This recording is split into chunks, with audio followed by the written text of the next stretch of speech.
Developments in Iran continue to be a source of considerable disquiet and growing uncertainty, not just for the Islamic Republic itself, but for the wider region and the world at large. Although Tehran appears to have regained a degree of control over the situation, the very structural essence of the crisis that sparked these events, economic collapse, political fracture and deepening international isolation, shows absolutely no sign of abating. Recent statements from regional capitals, including Azerbaijan's confirmation and reiteration that its territory and airspace will not be used by any state to conduct military operations against Iran, signify and underscore how seriously neighbors view the risk of escalation and how worried they are as to the potential fallout that could potentially emanate from the ongoing crisis. The dramatic fall of the Iranian currency to record lows, double-digit inflation, eroding household incomes, and a new surge in sanctions, including the European Union's designation of the Islamic Revolutionary Guard Corps as a terrorist organization, raise urgent questions about what comes next for Iran and for the neighbors of this embattled and beleaguered nation. I'm Orkhan Amashov, you're watching Context, and today I'm delighted to be joined in the studio by Ahmad Alili, Director of the Caucasus Policy Analysis Center. Hello, Ahmed. Thank you very much for joining us today. Thank you very much for the invitation. It's a great pleasure to be here. Thank you, Ahmed. A lot is happening inside Iran and outside Iran, and it's absolutely a massive challenge to understand the actual factual base of what's happening there. Because the Iranian government, Tehran, provides an official narrative, which we treat with a degree of sort of meticulous examination, so to speak. Diaspora narrative is completely different, and you can easily understand the motives underpinning that narrative or series of narratives coming from Canada, United States and United Kingdom, where Iranians live, particularly those who left after 1979. Naturally, there are official lines coming from different Western capitals. What is your evaluation of what's happening there? I want you to reflect on the resilience of the current system there and extent of the uprising, which is still sort of underway. Yeah, absolutely. The PR component of the developments are massive. So that's why we are, from basically all parts of this information warfare, we can see that everybody tries to make sure that its voice gets to the wider audience. So that's why even expert community these days, I don't see that they are very having a balanced academic view on this issue. So that's why, yeah, that creates a lot of massive misunderstanding of the situation on the ground. So, but the reality is that Iranian regime, they have developed a certain social and political system that is quite resilient, and it keeps, likely, despite all of those protest movements since 2008, basically, from Soviet times. So we see that there is still considerable resources to keep the power. So will a foreign power, of any foreign intervention, can help Iranian people to fight against their own government? So that's quite a big question. And I believe that once President Trump stepped in and he said that he promised certain help, assistance to the Iranian people, I believe that there is a certain expectation on the ground. So they are still waiting for the President Trump to intervene and to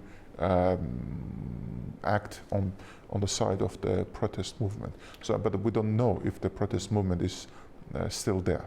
So, because the internet is cut, we are not aware of what's happening on the ground in Iran. So that is why there is quite a fog of war. Let's put it this way, and it's really war, right? So, so that's why I believe that there is a misunderstanding. But we also know that none of the neighbors of Iran want any military intervention. So we see that Turkey, most of the Arab countries, Pakistan, they all are making statements, and Azerbaijan also, making statements calling to de-escalate the situation.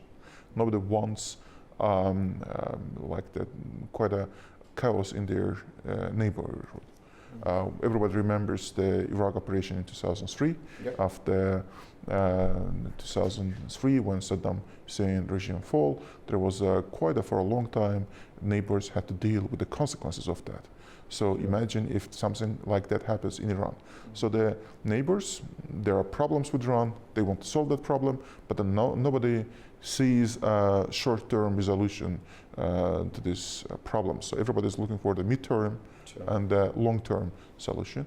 And it's something that we have to work all together on this issue. Absolutely. What is very clear, Ahmad, that Iran's regional neighbors, including Azerbaijan, Turkey, they do not want anything which will look like the change of the system there, because the consequences will be very hard to predict.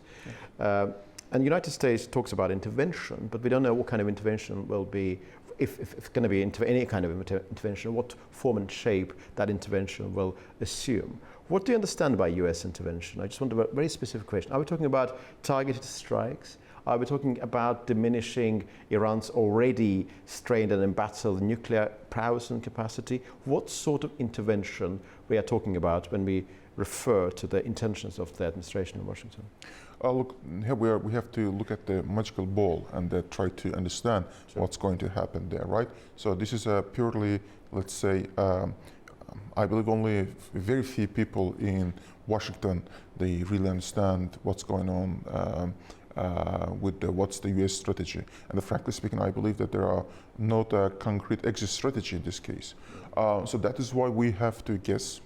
And I believe that the probability of the full-scale invasion is very low. But a targeted strike, and especially something against Iranian leadership, is quite a possible scenario. And I believe that there can be certain airstrikes against the Iranian nuclear facilities.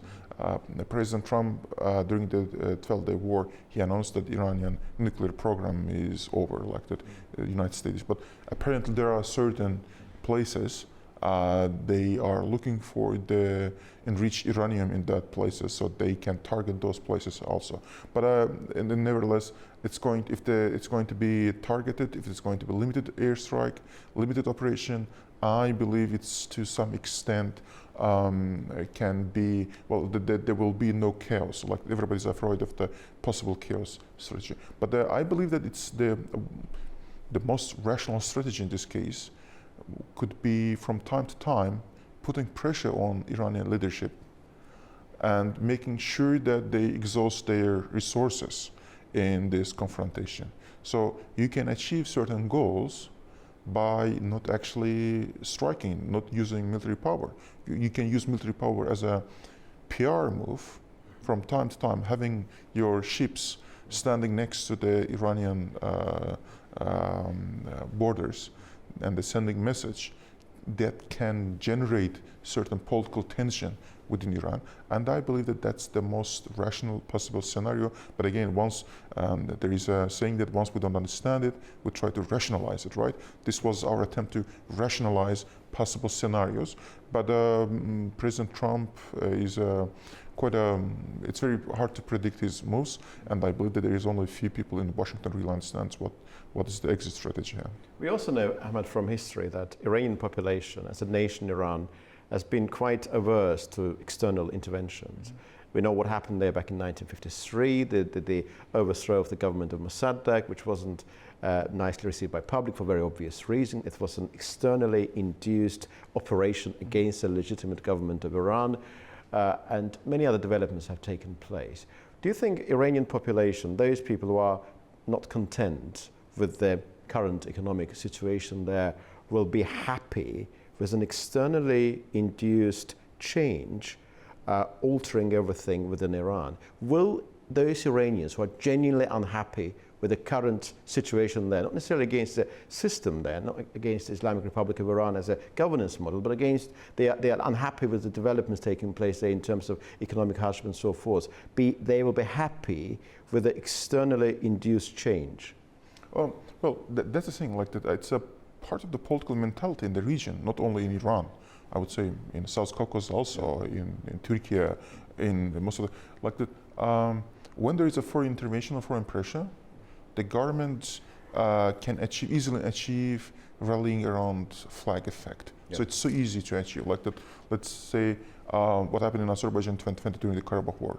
No matter which political grouping you belong, that was the time when you stop your political activities and support the the national priorities at that time. So I believe that in that sense, yeah, well, if there is and the 12-day war showed that Iran, even the most famous opposition figures outside Iran, they were against that, so they could rally around the flag. So this is very easy to achieve.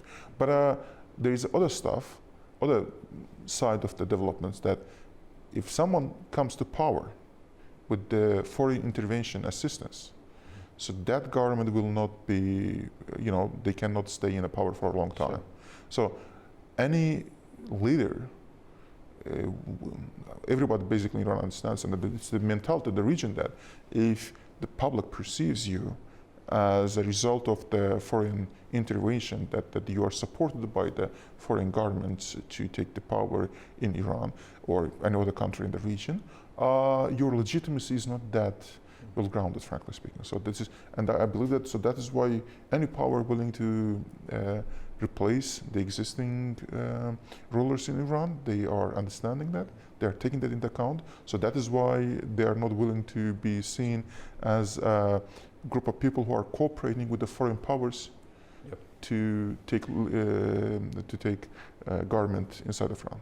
Some analysts from the UK and United States are saying that one of the reasons why Washington and London were not helpful enough towards the former Shah, the late Shah, because they did not want to create that, or rather reinforce that impression that Shah was supported by the Western allies, and that's why they were limited in what they could have done at the time in 1979 and late 1978 and 1979.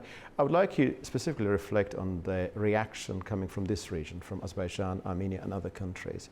What sort of challenge is this for Azerbaijan and Armenia, which are on the verge of, say, on the verge of signing a peace deal at some point very soon, with a peace agenda being properly pursued and with limited economic interaction being established? How concerned are these two countries, you think, in terms of their elite decision-making about the potential fallout of what is currently happening in Iran? Yeah, absolutely. Look, in that sense, if we're talking about the South Caucasus, we have to understand that for South Caucasus, the possible threats from south and north, they are equally important. So we can expect that certain development taking place in our northern frontiers and the southern frontiers at the same time. So we don't want any chaos, neither in northern frontier or neither in the southern frontier. So that is the vision here.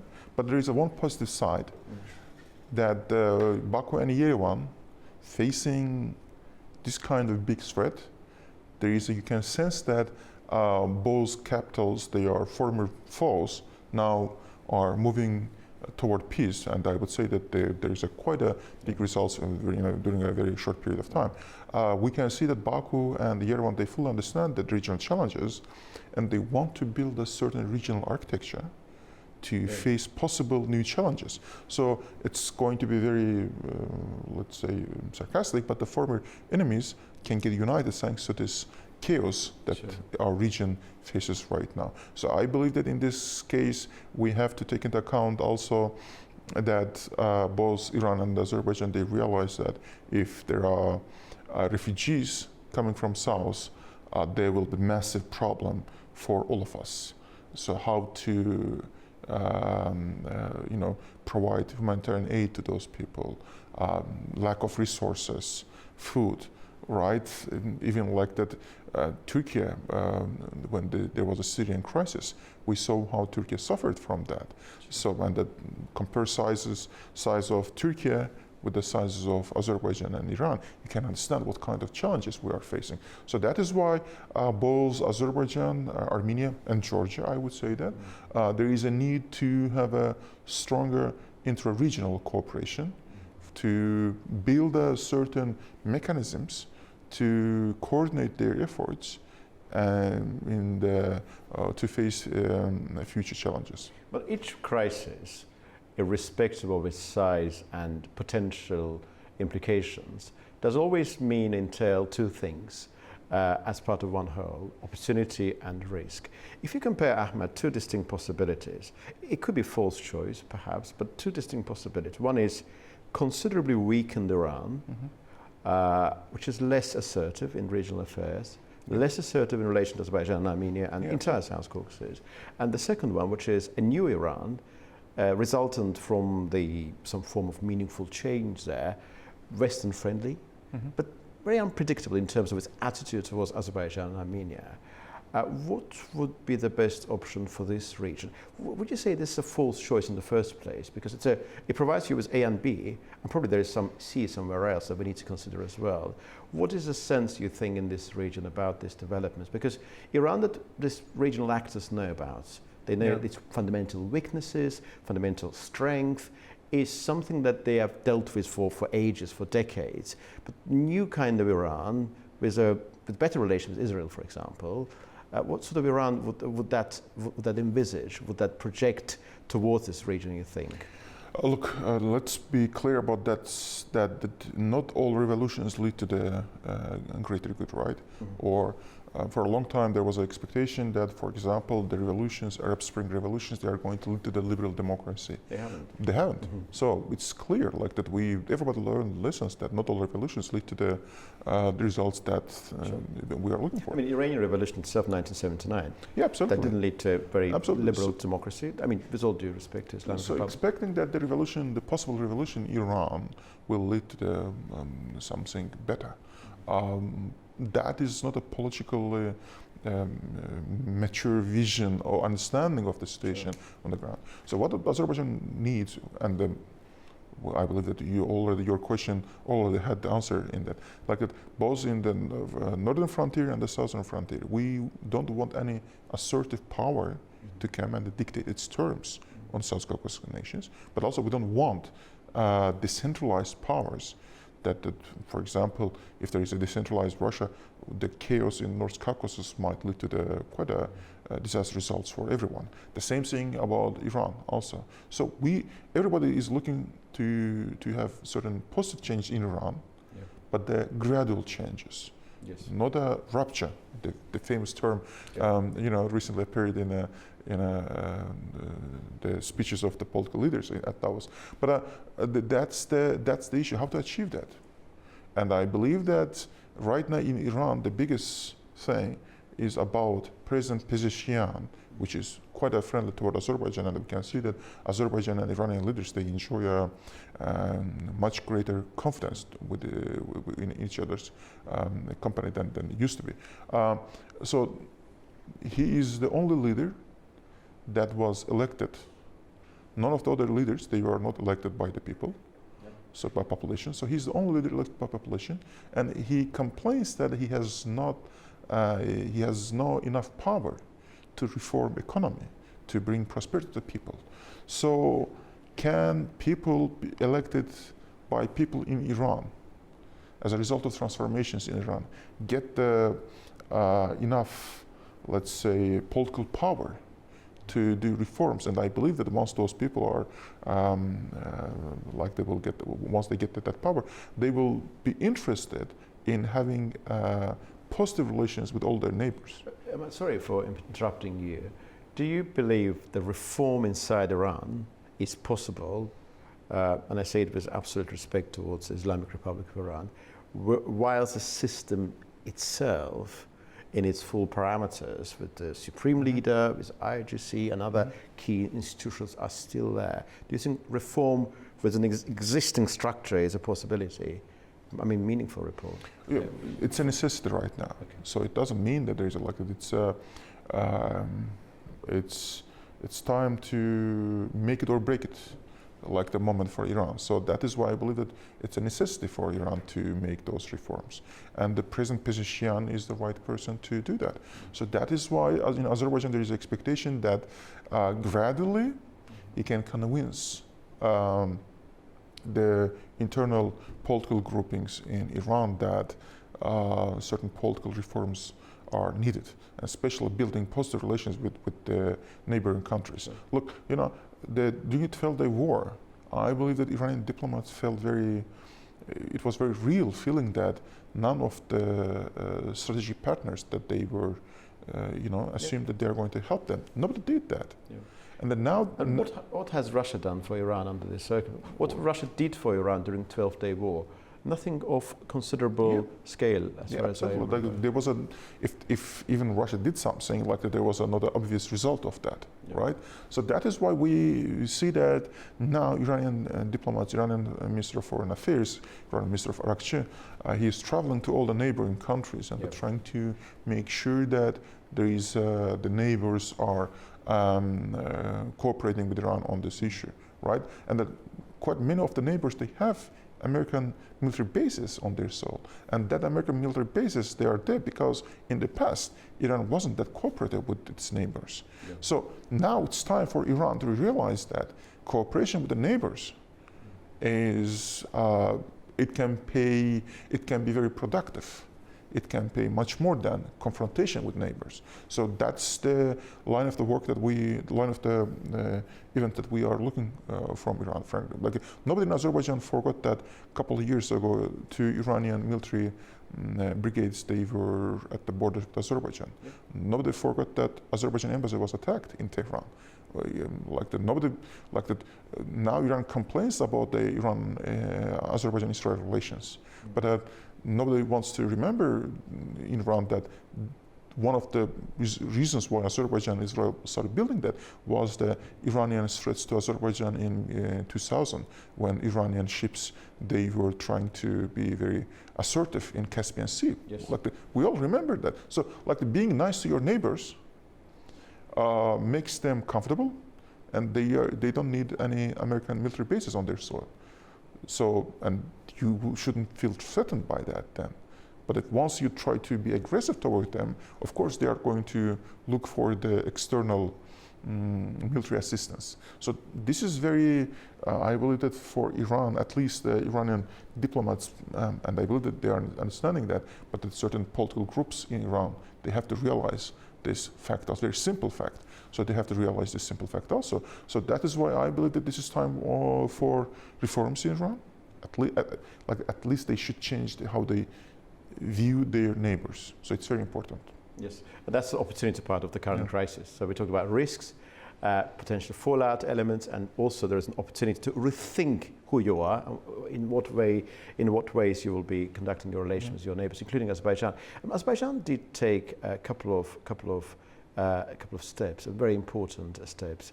I think Foreign Minister of Azerbaijan reiterated on a number of occasions that Azerbaijan territory and airspace will not be used against Iran by anybody, naturally including US and Israel, goes without saying.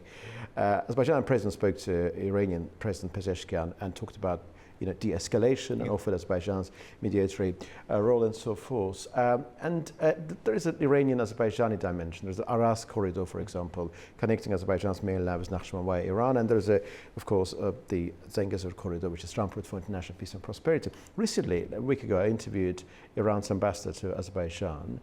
And I asked a question about Zengezur corridor. And my question was formulated in a very basic way, asking, is there anything against Iran? Will Iran be happy? And the answer given was sort of ambiguous, but still sort of tilting towards the potential acquiescence. What we have seen with Iran, on the basis of what I've seen, what was described and labeled as Iran's red lines back in 2020 after the 10 November declaration, is now becoming a part of the reality, and Iran seems to be more or less happy with it. What do you expect for Iranian-Azerbaijani relations after this crisis? Well, I believe that it will depend mostly on President Pezeshkian and the President Aliyev's personal relations, and that we see that those relations are quite positive right now, and they are. We see that in the recent months, we see quite many positive developments in these relations. So I believe that that trend will be there. So that trend will keep its momentum. But at the same time, regarding Aras corridor, this is one of those examples like that. If in 2020, if Iran agreed with those terms, that corridor might be implemented under the Russian auspices. Russia would be the protecting, like building those certain defense lines, etc. Now, and then I believe that the Russian candidacy was comparatively acceptable to Iran than the situation that we are seeing with the trip corridor, right? So I believe that if there is a need to Baku and Tehran to speak to each other on a very frank manner on certain issues, because look, Aras corridor, that is out there, and Azerbaijan happy with that, but Azerbaijan never ever said that it's going to give up. It's going to give up on Trip or Zangezur corridor also, right? So this is a very important issue. So I believe that if Iran and Azerbaijan, they had a very let's say productive exchange on certain issues, we would have seen that Zangezur corridor implementation many years ago. Yep. Yeah. Thank you very much, Ahmad. Thank you very much indeed for your answers. I mean, this whole situation is very multifaceted and multidimensional. Yeah. And what is also very clear that Iran itself is a very complex entity and nation. Absolutely. And trying to understand Iran by the employment of basic Western terminology is not always very helpful, because the country itself is very deeper than many people may perceive it. And what is very fascinating is... But that's the comparative advantage of Azerbaijan. Sure. Like that we kind of can understand them slightly better and then translate it to the wider Western audience. Because there is another Azerbaijan inside Iran, absolutely, which has been not just a province, but the central ingredient of nation-forming propensity. Absolutely. And I would say that you know, in the past nobody knew about that Azerbaijan is in Iran, but thanks to all of those escalations, sure, now everybody realized that there are quite a big community of Azerbaijanis in Iran. As Brenda Schaefer, who is an analyst based in the United States, he likes to say, Iran is bigger than Persia, and that means a lot. Yeah, absolutely. Thank you, Ahmad. Thank you very much. My pleasure. Thank you very much indeed. Well, it remains incredibly difficult to say with any degree of certainty what Iran's immediate future will hold, whilst the Islamic Republic continues to endure, and with a degree of resilience which is undoubtedly there. The pressures bearing down upon it, economic, political and social, are neither superficial nor temporary. My guest today, Ahmad Alili, believes that reform will be needed. It's a make or break moment for the Islamic Republic of Iran. But for Iran's neighbors, the overriding priority is abundantly clear: to prevent further escalation and avoid a scenario in which internal crisis spills across borders.